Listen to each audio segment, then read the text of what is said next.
larger churches in Flagler County, if I'm not mistaken. So, Brother Bob, you want to come up? Am I right? Isn't it one of the larger ones in Flagler? Maybe on some days. Gotcha, go ahead. Thank you. Well, thanks for having me today. Gosh, I didn't know where to start. So we were talking about backgrounds and future, like retirement and that kind of thing. So I'm too young to retire, so I'm not retired. But I have sort of begun the countdown. I've been a priest 18 years, so I've got 12 to go. We have the traditional 30-year tenure.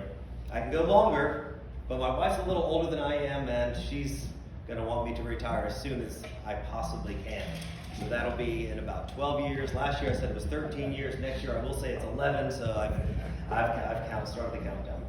A little bit about the Episcopal Church. A lot of people don't know really what it is, and we're kind of stuck between Protestant and Catholic. We come from the Church of England. The Church of England broke off from the Church of Rome about 550 years ago, around the time of the Reformation. But we weren't part of the Reformation. We liked the Reformation. We weren't part of it. And then after the church in England broke from Rome and became its own church, the Anglican Church, of course, the next monarch came and brought it back to Rome. And then after that monarch it went back to England.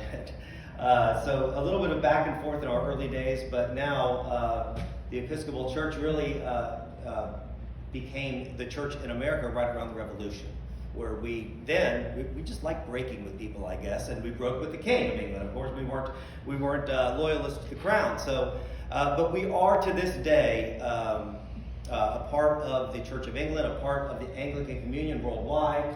Our Archbishop in Canterbury is a good friend with Pope Francis, and we appreciate those relationships and cherish them, really.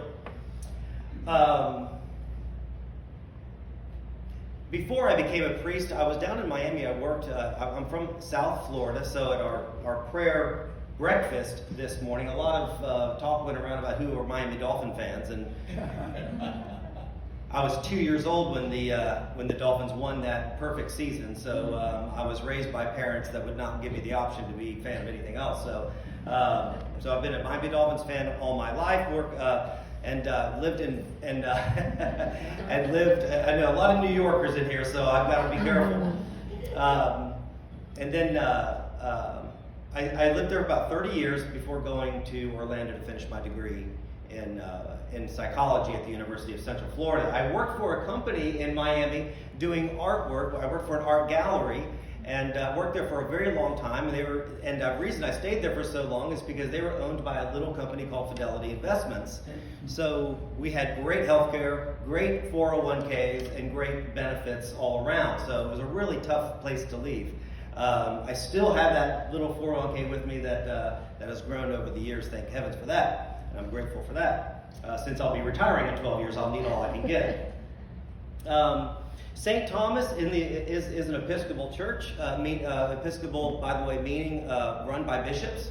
In the New Testament, we hear of overseers, and in Greek, that word overseer is episkopos. So we get our name Episcopal from that word. St. Thomas has been in Palm Coast. Polly, my partner over there, can tell you more than you ever want to know. She is one of the. Are you a charter member of St. Thomas? Probably. I'm the last one. But you're the last one, so if you aren't, it's darn close. They began in about 1955 over on State Road 100.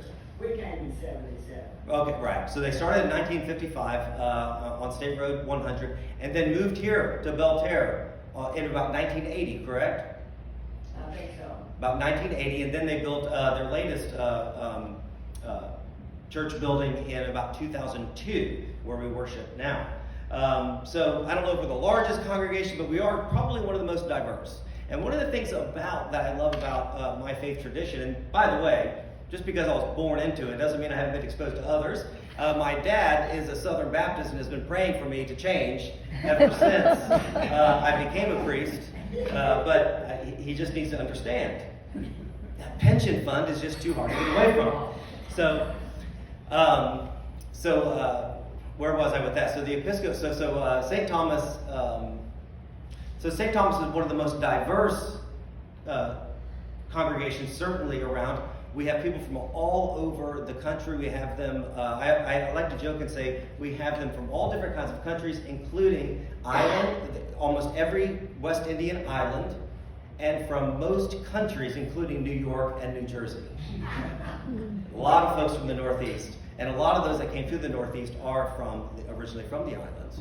We do have some American Black. We have some Hispanic from different provinces around.